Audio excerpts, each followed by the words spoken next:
정부가 임신 초기인 14주까지 낙태를 허용하도록 하는 내용의 형법과 모자보건법 개정안을 입법 예고했습니다. 사정이 있으면 24주까지도 낙태가 허용되도록 했는데요.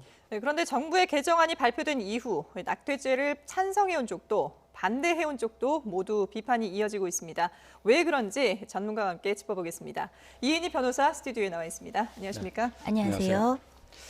자, 이번 형법과 모자보건법 개정안, 이건 지난해 4월에 있었던 헌법재판소의 헌법 불합치 판정의 연장선상에 있는 거죠? 예, 맞습니다. 이제 그 당시에 헌법재판소에서 여성 스스로에 대한 어떤 형벌을 부과하는 자기낙태죄도 원래 형법 조항에 있고, 네. 이제 이것들을 조력하게 되는 의사라든가 조산사라든가 이런 인력들에 대한 이제 처벌 조항도 있었는데, 네. 이 부분에 대해서 이제 굉장히 지극히 제한적으로만 이제 아주 한정적인 어떤 조건을 맞추는 경우 외에는 이런 식으로 처벌을 받게 되는 어떤 예. 그런 조항에 대해서 이제 이것을 처벌을 이렇게 하는 건 문제가 있다라고 해서 헌법 불합치 결정을 내린 겁니다. 그런데 헌법 불합치 결정이라는 건 단순 위헌하고는 좀 차이가 있어서요.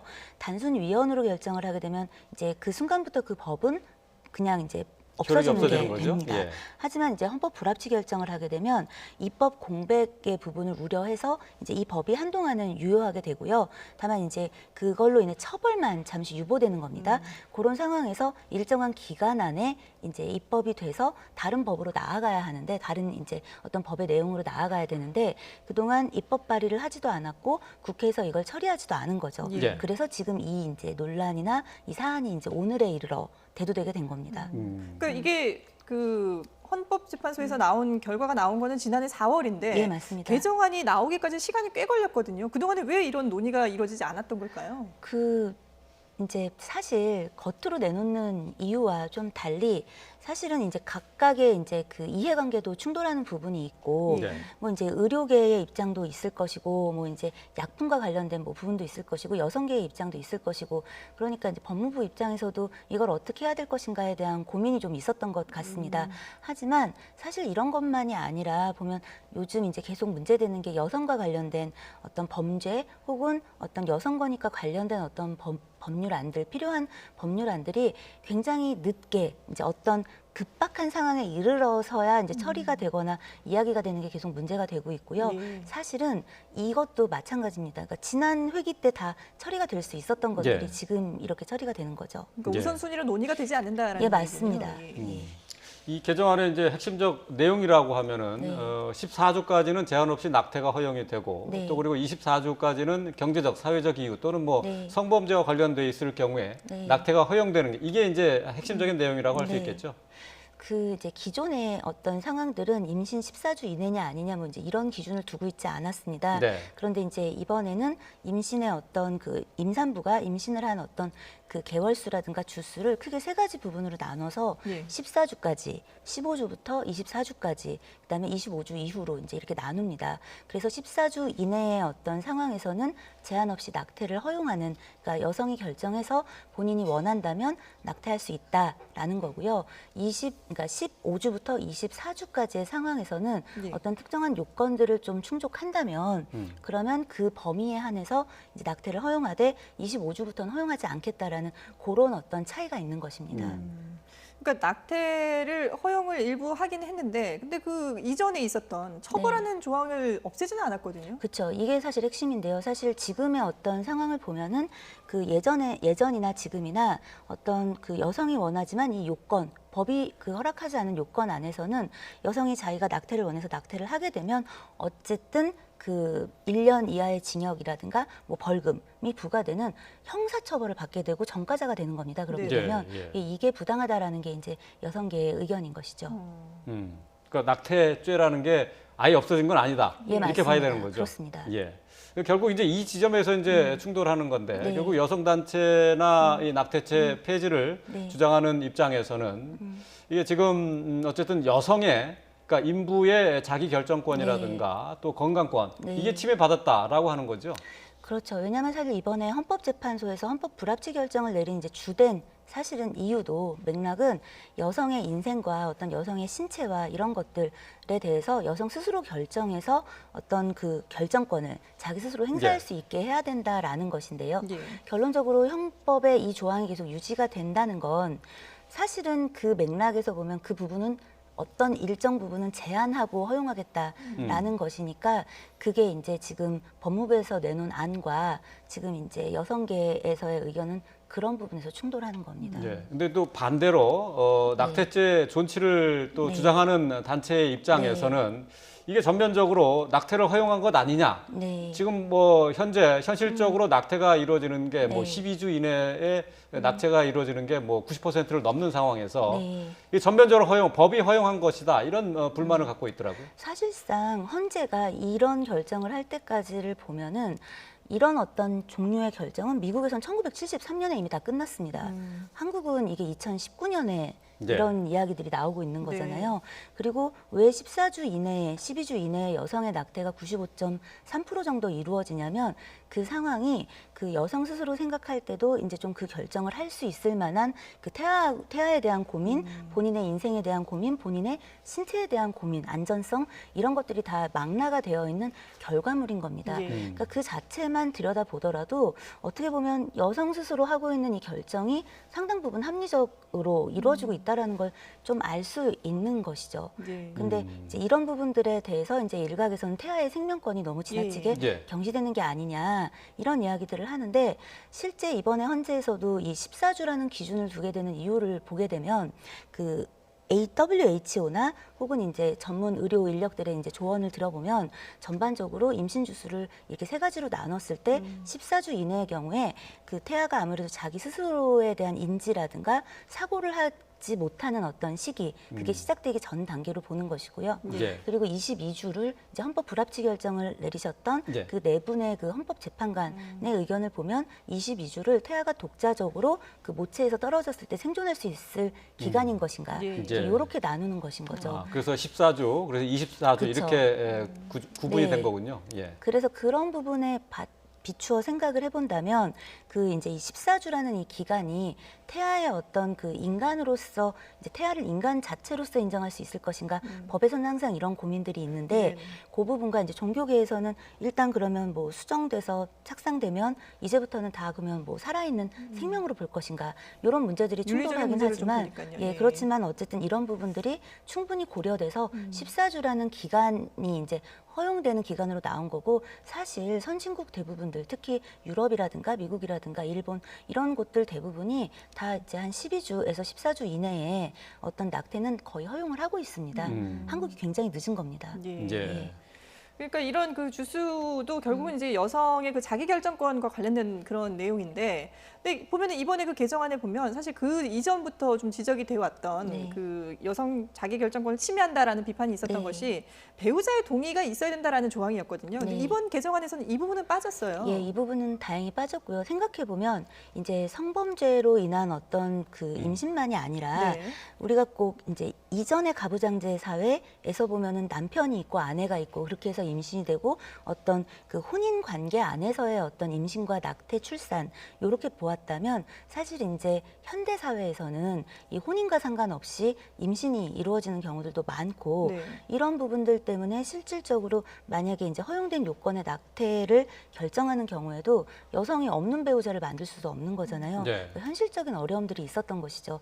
그런 부분에서 이게 여성의 권리 혹은 여성의 결정권이라는 어떤 측면들이 좀 그 보완된 어떤 그 개정인 거죠. 네. 근데 이 낙태는 이제 뭐 수술로도 네. 이루어지긴 하지만 또 약물을 쓰는 네. 경우도 있어요. 이것도 이제 법에 허용이 되는 건가요? 그렇죠. 이번에 그 약물과 관련해서도 이제 전면적으로 허용을 했는데 이전까지는 그 약물로서 먹는 그 이제 낙태를 하기 네. 위해서 먹는 약물에 대한 것들은 수입이 전면적으로 금지가 됐었습니다. 미프진이라는 약물이었는데 네. 다른 나라에서는 전반적으로 좀 허용은 됐었는데 지금 문제는 지금 이 어떤 그 시술이라든가 수술을 통해서 하는 인공중절 낙태에 대해서는 주수로 이제 뭔가 제한을 놓는데 네. 지금 이 약품에 대해서는 또 제한 없이 이제 수입을 해 들어오고 이걸 또 살 수 있고 하는 상황이 생긴 거죠. 그래서 일각에서는 결론적으로는 낙태 관련 약물에 대한 그 허용만 이루어진 법 아니냐라는 비판도 있습니다. 예, 그렇군요. 자, 지금 이게 과연 이제 어떻게 풀어가 나가야 될지 참 어려운 문제긴 한데 네. 일단 한국 그 여성 변호사회에서는 이게 14주가 아니라 22주까지는 사실 여성의 선택에 따라서 제약 없이 낙태를 허용해야 된다라는 입장을 내놨거든요. 그 이건 왜 그런 건가요? 헌법 불합치 결정을 하신 분이 이제 헌법재판관에서 4분, 이제 단순 위헌 결정을 하셨던 분들이 3분이었습니다. 결론적으로 보면 7분 모두 이제 어느 선에서는 그 자기결정권, 여성의 자기결정권을 좀 존중해줘야 된다, 배려해야 된다, 인정해야 된다라는 거고, 그 부분에서 조금 더 보수적으로 이제 보시는 분들조차도 예. 그 22주 정도까지는 어쨌든 태아가 모체와 분리돼서는 살기가 어려운 거 아니냐. 그렇다라고 한다면 그 부분에 대한 고민과 그 부분에 대한 결정을 여성 스스로 하게 해주어야 하는 것이 아니겠느냐라고 이야기를 했단 말이죠. 네. 네. 그런데 지금 이제 개정안을 보면 14주까지만 사실상의 허용이고 네. 뭐 이제 그 반대 이 지금 이런 그 낙태를 허용하는 이제 허용의 폭을 넓히는 것에 반대하는 입장에서는 지금 이 24주도 너무 기간이 길다.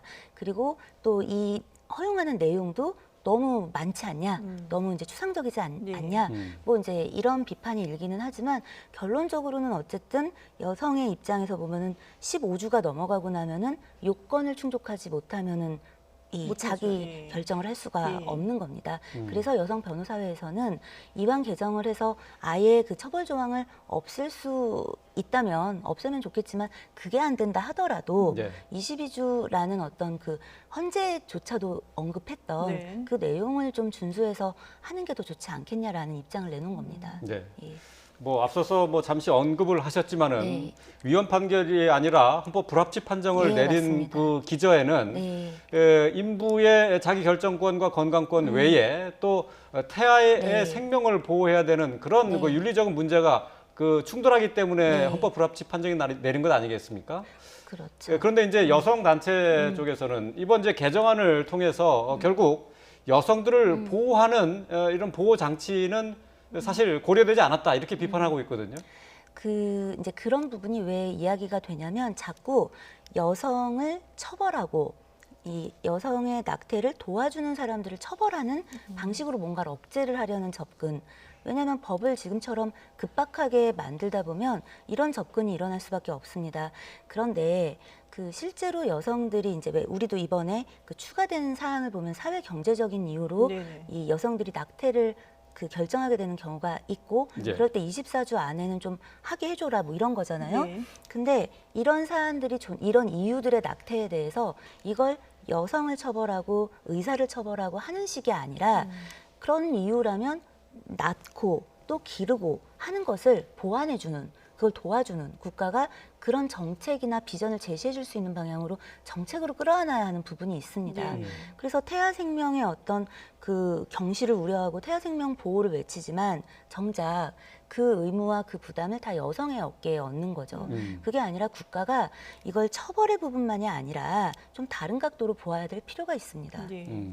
근데 지금 이게 개정안이 나오고 나서 뭐 낙태를 찬성하는 쪽도 반대하는 쪽도 다 지금 비판을 하고 네. 있는 상황이라 네. 정부의 입장도 이제 상당히 곤란할 것 같긴 한데 이런 양쪽의 의견을 지금 뭐 그동안에도 많이 듣고 이제 개정안을 내놨겠지만 네. 그래도 아직까지도 논란이 계속되는 걸 보면 앞으로 좀 어떤 대책들이 나와야 될지 갈 고민이 길이 될것 같아요. 멉니다. 단순하게 형법 조항을 유지할 거냐, 뭐 폐지할 거냐 이런 것들이 아니라 예. 어떤 경우에 허용할 거냐 이런 부분만이 아니라 아까도 말씀드렸다시피 정책을 어떻게 가져갈 거냐, 예산을 어떻게 배분할 거냐, 네. 실질적으로 어떻게 지원할 거냐 같은 것들이 함께 연구되고 그런 부분들 속에서 하지만 이렇게 했는데도 안 되는 부분들을 법으로 어떻게 우유할 거냐 이렇게 할 수밖에 없었다 이렇게 나와야 하는데 지금 그 내놓은 입법안은 사실 그래 보이진 않습니다. 예를 들어서 이제 제가 성범죄를 주로 다루는 변호사로 현장에서 보면은 지금도 이제 성폭력을 신고했어요. 자 근데 임신이 됐어요. 이런 경우가 있잖아요. 네.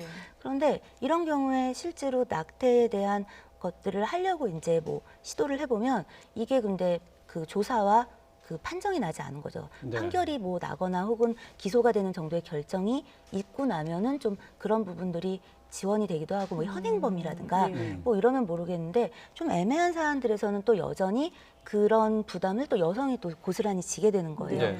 근데 지금 나온 입법안은 제가 아주 작은 일례를 들은 건데 이런 부분들을 하나도 지금 받아안고 있지 않습니다. 또 24주가 넘어갔어요. 근데 태아가 살아서 출산할 가능성이 거의 없는 경우라든가 그 여러 가지 또 다른 어떤 변수들의 네. 상황에 대해서도 좀 반영이 되어 있지 않습니다. 그렇기 때문에 이게 지금 처벌 조항이 유지될 것이냐 아니냐의 문제만이 아니라 네. 이 자체를 이제 앞으로 좀 담보해 가려면 다른 부수적인 사안들에 대해서 좀 입체적으로 들여다보고 좀 연구해야 됩니다. 이번 어떤 사안은 좀 안타까운 게 헌재에서 벌써 결정을 내린 게 이렇게 오래됐는데 예. 2019년 4월인데 이걸 이제 와서 이렇게 내놓고 지금 급급하게 처리를 하는 거잖아요. 이 상황에 대해서 좀 심각히 돌아봐야 되지 않겠나 싶습니다. 예. 자, 낙태와 관련해서 이제 형법 모자 개정안, 네. 모자 보건법 개정안이 나오긴 했는데 이제 앞으로 이제 본회의도 거쳐야 되고 이제 예. 법안 논의도 거치기 네. 때문에 구체적으로 내년 1월부터 적용할 법이 어떻게 나올지는 좀 더 지켜봐야 될 부분이 되겠습니다. 네, 지금까지 이은희 변호사와 함께했습니다. 오늘 말씀 잘 들었습니다. 감사합니다.